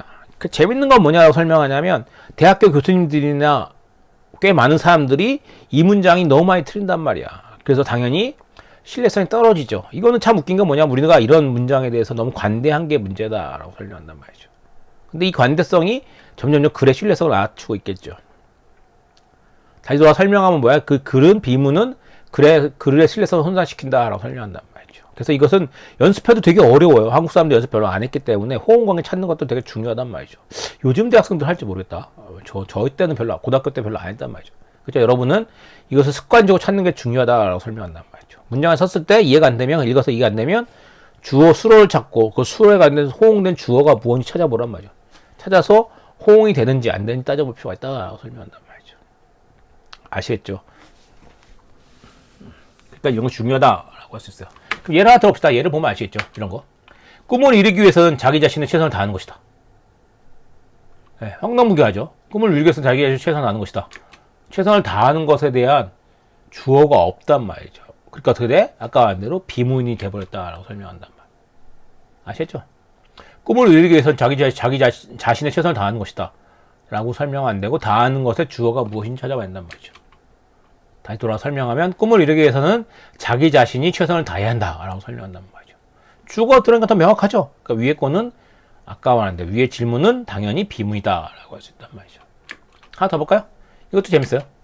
좋은 성적을 거두지 못한 이유는 시험을 너무 쉽게 생각했다. 아, 이거 재밌지 않아요? 빵 터져야 되는데. 지금 제가 온라인이니까 원래 제가 오프라인 대면 수업에서는 이걸 여러분 딱 하고 웃지 않으면 웃으라고 막 강요하긴 하는데. 한번 다시 읽어봅시다. 좋은 성적을 거두지 못한 이유는 시험을 너무 쉽게 생각했다. 문제가 뭐야? 생각하였다는데 여기서 주어가 없어져 보이잖아. 아, 저 오타요? 예. 저 주어, 저거는 앞에 슬라이드 만들다 제가 땡겨오니까 문제가 뭐야? 주어가 안 보이죠? 왜? 생각하였다. 이유는 들어가면 이가 때문이다라는 것이 들어가야 된단 말이죠. 아주 해결책 틀린 거예요. 삑삑 읽지 마세요. 오케이. 답은 뭐야? 좋은 성적을 거두지 못한 이유는 시험을 너무 쉽게 생각했기 때문이었다라고 써야 한단 말이죠. 때문이다라고 써야 한단 말이죠. 무슨 문제야? 이유는이 나오면 무조건 때문이다 나와야 됩니다. 아시겠죠? 이것은 비문이다라고 설명한단 말이죠. 아, 여러분 요즘 논술 공부하니까 이런 거 배울 수 있겠네. 논술 때만 쓰지 말고 이때도 공부해야 된다라고 설명한단 말이죠. 아시겠죠? 그래서 문제는 뭐야? 호응 관계가 없으면 비문이 된다라고 설명할 수 있어요. 그 다음에 주어와 수로의 거리 짧아서 좋다. 이게 아까 말했는데 문장이 너무 길면 안 좋다라고 설명하는 거예요. 핵심은 수로인데 중요한 건 뭐야? 한글이 영어와 다르게 주어, 수로 사이에 많은 성분이 들어가 있어서 중요한 정보를 제시하는 경우를 제시되지 못하는 경우가 있단 말이죠. 무슨 말이야? 한글은 주어는 맨 앞에 있고 수로는 맨 뒤에 있기 때문에 호응이 잘 안 된단 말이죠. 그 다음에 우리가 말하는 관계대명사 같은 게 있어서 어떻게 연결해주는 구조가 아니란 말이야. 그러니까 문제가 뭐야? 수로와 주어가 가까울수록 좋다라고 설명한단 말이죠. 그래서 문제는 뭐야? 간격을 줄일수록 좋다라고 설명한단 말이죠. 심지어 잘라서 쓰는 게 더 좋다라고 설명할 수 있어요. 너무 길면 잘라서 주어와 수로를 짧게 붙이는 것이 더 이해하기 편하다라고 할 수 있단 말이죠. 보기 한번 봅시다. 이런 거 진짜 재밌어요. 이것도.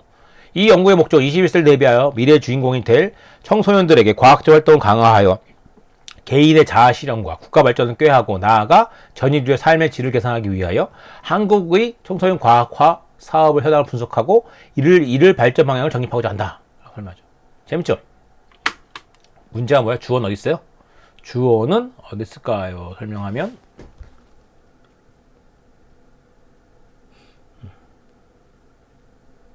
주어는 어디 있을까요? 설명한단 말이죠. 주어는 어디 있을까요?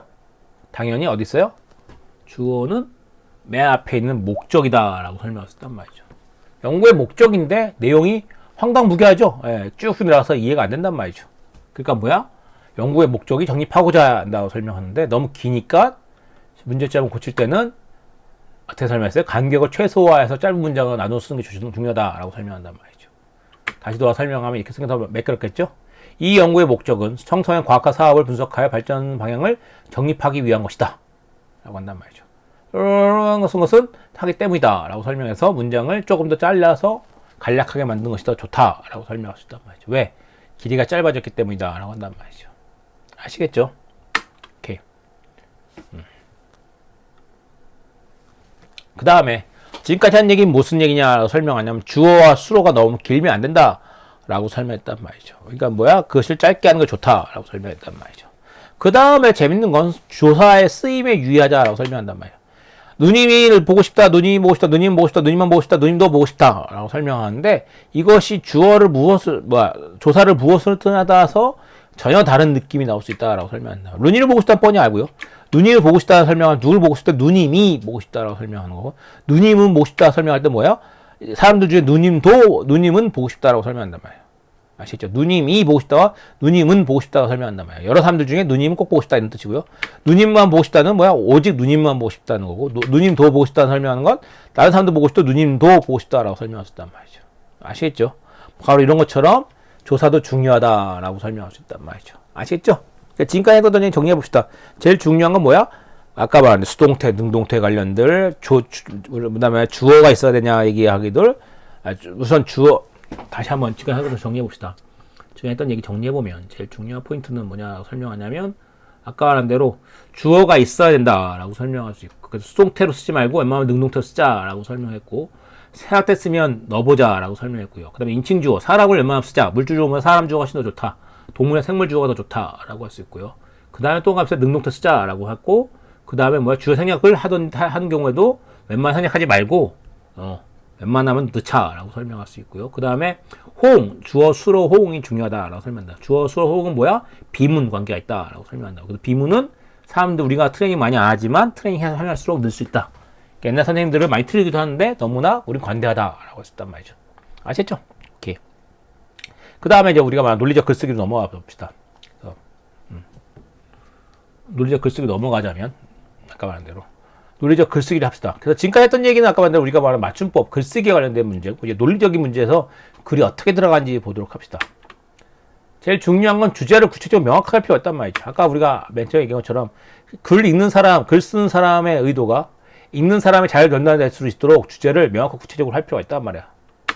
우선은 주제를 정하고 그 주제가 어떤 글을 쓸 때 그 주제가 무엇인지 정하고 논리 방향을 결정하는 것이 중요하다라고 설명한단 말이죠. 아까 했죠? 그래서 몇 개의 문장으로 단어를 문장 몇 개로 문단 몇 개로 글의 구조를 짜는 것이 중요하다라고 설명한단 말이죠. 그 다음에 주제가 결정되면 하나의 완결된 문장을 작성하면 좋다라고 설명한단 말이죠. 요 얘기 맨 마지막 문장 되게 좋다고 생각해요. 우리가 어떤 글을 쓸 때 그 글에 대한 문장은 한 문장으로 설명할 필요가 있다라고 설명한단 말이죠. 우리가 엄청나게 큰 글을 쓰더라도 한 문장으로 설명해 볼 필요가 있을 수 있어요. 이건 좀 중요한 테크닉 중에 하나예요. 저도 옛날에 박사의 논문 썼는데 박사의 논문이 무슨 뜻이냐 설명하냐면 데카르트 회의주의는 틀렸다 라는 문장으로 얘기할 수 있단 말이죠. 그것이 제 박사학위 논문의 주제라고 설명했단 말이죠. 이것처럼 우리가 어떤 글을 쓸 때 그 주제가 맞냐 틀리냐 따진다는 게 중요한 게 아니라 그 주제에 맞춰서 우리가 주제에 맞춰서 우리가 명확하게 쓸 줄 알아야 논리적으로 좋은 글 될 수 있다라고 설명한단 말이죠. 그러면 주제를 하나 만들어 봅시다. 주제를 하나 만들어 봅시다. 우리가 환경보험 해결하고자 우리가 폐수 처리 시설을 만들었단 말이죠. 다시 돌아 설명하자면 우리가 이렇게 만들어 말이죠. 우리가 막연하게 환경오염을 해결하고자 폐수 처리 시설을 만들었다고 가정합시다.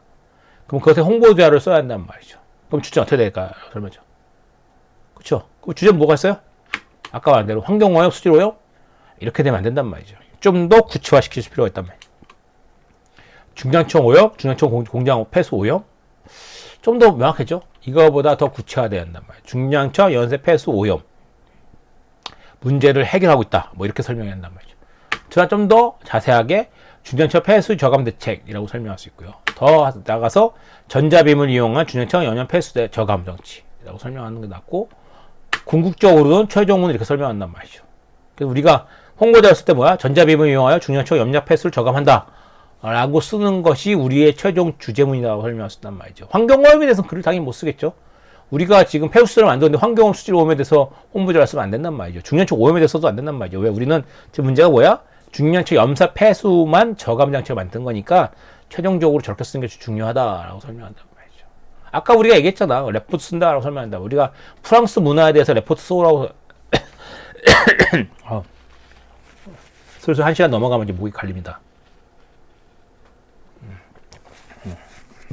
그래서 아까 말한 대로 우리가 프랑스 문화에 대해서 레포트 써오라고 설명할 때 여러분 레포트 주제가 프랑스 문화 이렇게 쓰면 안 된단 말이야. 너무나 크잖아. 그것은 뭐야? 책에 관련된 것처럼 보일 수 있단 말이죠. 프랑스 문화는 책 한 권이잖아요. 그러니까 여러분이 레포트 쓸 수 있는 단계가 아니란 말이죠. 그러니까 뭐 프랑스 문화 중에 뭐가 중요해? 오늘 계속 와인 얘기합시다. 프랑스 와인? 이것도 너무 크단 말이야, 주제가. 프랑스 와인 너무 크단 말이죠. 프랑스 뭐 보르도 와인? 이거 정도 돼야 된단 말이죠. 알겠죠? 근데 문제는 뭐야? 프랑스 보르도 와인 중에도 어떤 메이커 이렇게 얘기하면 여러분이 레포트가 명확해진단 말이죠. 뭐 A라는 프랑스 보르도 와인이 짱이다 라고 쓰면 여러분의 주제는 더 좋을 수 있다라고 설명한단 말이죠. 물론 제목하고 주제는 다르죠. 그 주제문을 가지고 여러분이 글을 쓰는 거란 말이죠. 프랑스 보르도 와인 중에 A라는 메이커를 설명하겠다가 여러분의 레포트의 주제문이 되면 더 좋단 말이죠. 프랑스 와인, 프랑스 문화라는 수업에서 어떻게 여러분 레포트 쓴다. 프랑스 문화에 대해서 한 가지 예를 들어서 설명할 때 여러분이 하나 아이템을 잡는다면 와인, 그 중에서도 보르도 와인, 그 중에서 A사라고 설명하는 것이 최종 주제문이 될 수 있다라고 설명할 수 있단 말이죠. 아시겠죠? 물론 교수님이 정리하시오라고 설명하면 안 되지만 그 중에 하나 골라서 쓰시오라고 설명하면 제가 말한 것처럼 쓰는 것이 더 효과적일 수 있다라고 합니다. 그 다음에 중요한 거는 주제가 당연히 하나여야 되겠죠. 주제가 둘 이상이나 주제에 맞춰지지 않으면 횡설수설한 글이 될 수 있다라고 설명한단 말이죠. 무슨 문제인지 알겠죠? 글의 주제가 너무 많으면 횡설수설한 글이 돼요. 예를 하나 볼까요? 이런 거. 우리나라는 월드컵에서 4강 신화가 이루어졌다. 이 과정에서 히딩크 감독은 우리 선수들의 능력을 최대로 발휘하여 대한민국 국민의 영웅이 되었다. 굵은 악마 응원 또한 우리 국민의 심찬 역동성을 부여해줬다. 이거는 뭐 짧은 글인데 주제가 3개란 말이죠. 이렇게 쓰지 말란 말이야.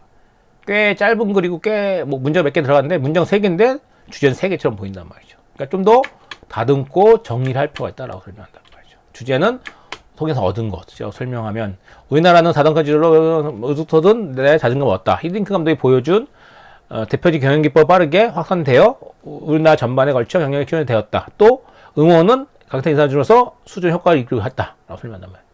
조금 더 주제를 잡으니까 조금 더 아까랑 똑같은 내용이지만 조금 더 좋아졌죠. 바로 이런 것이 중요하다라고 설명한단 말이죠.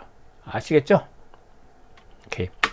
그 다음에 이제 그 윤관 잡기라고 설명하는데 아웃라인이라고 설명하죠. 영어로 아웃라인 이렇게 말하고 중요한 건 여러분 알다시피 이럴 때 여러분이 논리가 나면 3단 구성이 중요하다라고 설명한단 말이에요. 3단 구성 알죠? 서론, 본론, 결론, 도입, 결과, 정리. 이 바로 이게 중요하다라고 설명한단 말이에요. 아까 했죠? 이것이 왜 중요한지 나중에 얘기할 시간이 있을 수 있는데 이 얘기는 해보도록 합시다. 그 다음에 4단 구성법이 있단 말이죠. 4단 구성 기승전결. 바로 이것이 4단 구성법이라고 설명할 수 있고요. 그 다음에 5단 구성법은 뭐 이렇게 설명했어요. 주의, 환기, 과제 제시, 과제 해명, 과제 해명의 구체와 결론이라고 설명한단 말이죠. 이것이 왜 중요하냐고 설명하냐면 여러분 레포트, 긴 레포트 쓸 때 바로 이것을 몰라서 그래요. 예를 듭시다. 여러분 10장짜리 레포트 쓴단 말이죠. 그럼 어떻게 돼? 3단 구성이 기본적으로 돼야지. 서론이 있고, 본론이 있고, 결론이 쓴단 말이죠. 그럼 뭐야? 10장짜리 레포트에서 최소한 서론은 한 페이지 이상이 있고, 결론도 한 페이지 정도 될 거고. 그러니까 어떻게 돼요? 서론 본론이 한 페이지 이상이니까 10장이니까 서론 본론이 한 페이지 이상이니까 어떻게 설명하셨어요? 8장, 여러분은 대충 7장만 쓰면 된다라고 설명하셨단 말이죠. 7장 중에 뭐 했어요? 아까 여러분 알다시피 우리 저번에 PT 시간 배웠지만 어떻게 돼? 연결을 전의가 있고 주제문이 나오고 한단 말이지. 그러니까 뭐 본론 주제가 2개 있을 수 있잖아. 10장이니까. 그러면 어떻게 돼? 글이 어떻게 돼? 한 주제당 어떻게 됐었어요? 한 3장만 4장씩 된단 말이죠. 4장 4장 되면 결론 1장, 서론 1장, 주제에서 첫 번째 주제 4장, 두 번째 주제 4장, 그 다음에 결론 1장. 이렇게 쓸 수 있다라고 설명한단 말이죠. 바로 이것이 여러분이 글 윤곽 잡는 데 도움이 된다라고 설명. 그래 윤곽을 잡아서 논리적으로 글을 쓰면 당연히 어떻게 설명할 수 있어요? 여러분의 글이 조직적으로 나갈 수 있다라고 설명한단 말이죠. 바로 이것이 논리적 글쓰기의 포인트다라고 설명할 수 있단 말이죠. 아시겠죠? 중요한 건 글의 윤곽을 잡는 이유가 뭐야? 페이지 분량과 양이 결정될 수 있다라고 설명한단 말이죠. 그 다음에 중요한 건 문단, 문장, 단어 구조인데 문단이 가장 중요하단 말이에요. 문단이 중심생각을 담고 있단 말이죠. 문단, 패러그래프라고 설명하시 문단이고요. 단락 이렇게 설명할 수 있고요. 아시겠죠? 패러그래프 맞나? 영어 발음 좀 약하니까 넘어가서 그러니까 문단은 형식적으로 구별할 필요가 있어요. 문장의 세로에서 시작되고 척하니 비어 있으면 그것을 우리가 문단이라고 의미한단 말이야.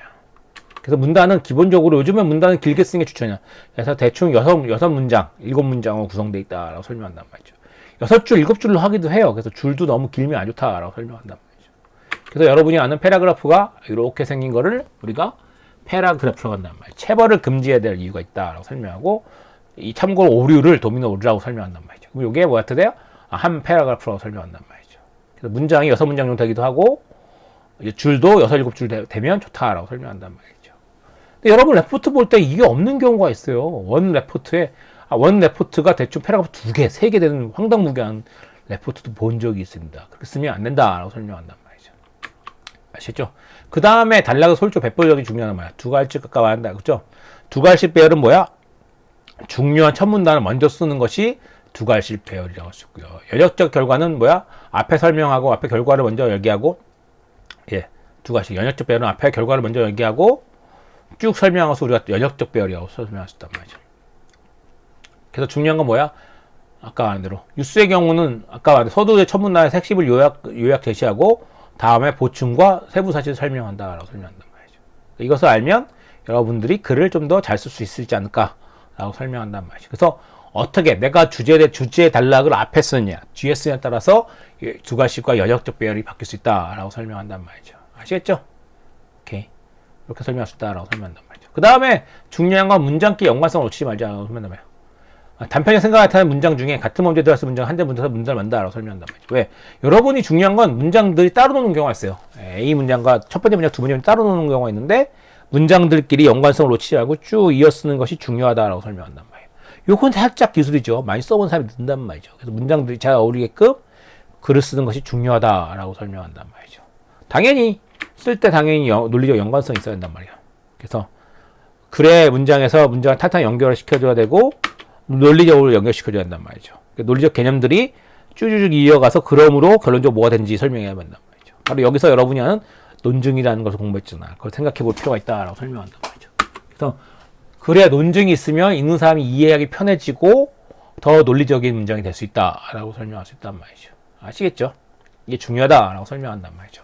그 다음에 아까 우리가 앞에서 얘기한 것처럼 문장에 너무 많은 개념이 들어있어야 말이 안 된단 말이에요. 한 문장에 한 개념이 들어가면 좋단 말이죠. 아까 단편적 생각은 개념인데 개념이 너무 많으면 안 된다. 한 문장에 여러 개념이 있으면 읽는 사람이 그 개념 모두 알아내기 힘들다라고 설명한다. 그래서 그럴 때는 문장을 잘라서 문장을 잘라서 더 긴 문장도 쓰면 좋다라고 설명한단 말이죠. 아시겠죠? 그 다음에 중요한 건 제목과 소제목 핵심 내용이라고 설명하냐면 아까 말했는데 중요한 건 제목과 소제목을 좀 적어주면 좋다라고 설명한단 말이죠. 그래서 신문기사를 보면 소제목과 제목을 많이 쓴다라고 설명한단 말이죠. 그래서 재밌는 건 뭐야? 요게 유행해서 여러분 이력서 쓸 때도 소제목을 쓰는 사람들이 꽤 많아졌었어요. 그래서 이 아이디어를 보충해서 여러분이 뭐 면접, 뭐 글쓰기, 뭐 이력서 쓰기, 자기소개 쓰기, 티칭 받으면 소제목 쓰고 제목 쓰자라고 설명하면서 바로 요 얘기에서 나온단 말이죠. 왜? 핵심 내용 제목을 소개해주면 좀 더 좋다라고 설명한단 말이죠. 예를 들어 봅시다 이런 거. 그렇죠? 30나노, 60기가 랜드, 60편, 영화 60편 저장 이라고 설명한단 말이에요. 삼성전자는 31편 80나노 64기가 랜드 프레스 화기업체 입증하는 건강에도 중요한 입증을 하였다.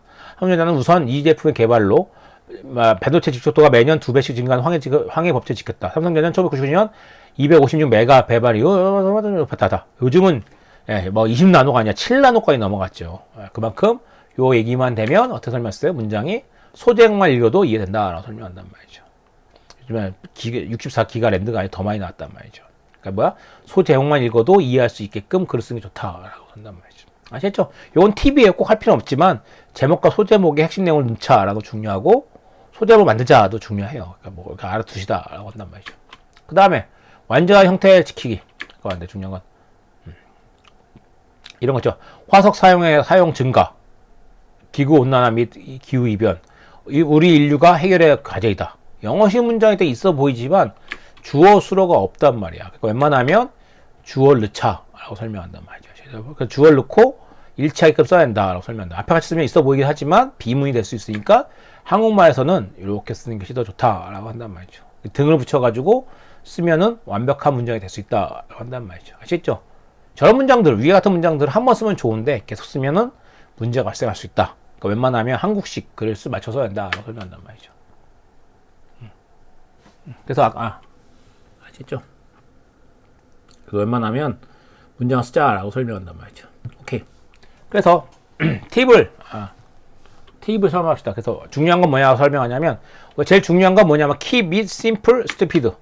단순하고 그리고 머리가 나쁜 사람은 읽게 하라라는 얘기가 있을 것처럼 여러분들도 제일 중요한 건 뭐야? 단순하고 머리 아픈 사람도 이해하게끔 쓰는 것이 중요하다라고 설명하죠. 저 위에 문장은 저희가 슬라이드 만들 때 나온 거니까 뺍시다. 저 위에 완벽한 문장 지키는 팁이에요. 팁. 저기 팁을 쓰면 됩니다. 그래서 중요한 건 keep it simple, stupid.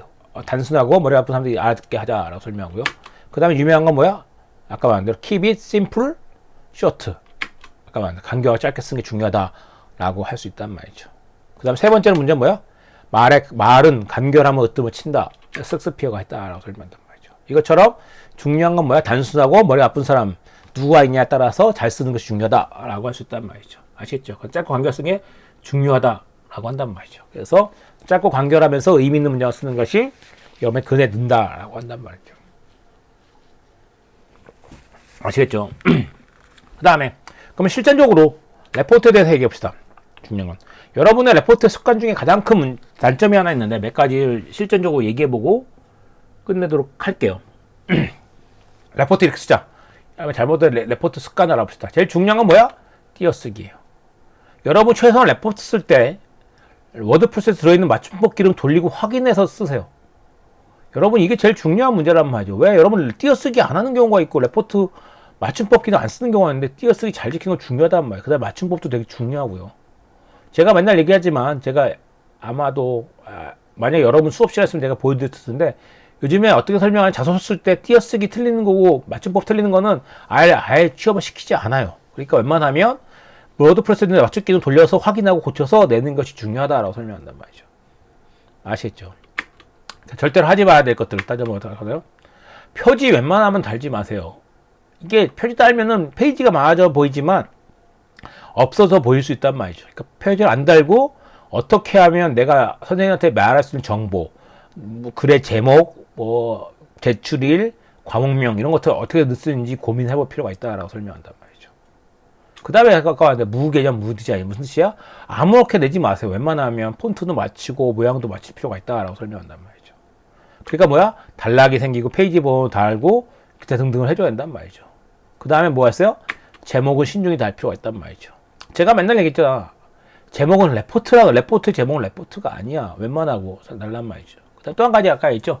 제가 얘기했지만 뭐야? 아까 말한 것처럼 프랑스 문화 이런 것은 레포트 제목이 안 된단 말이야.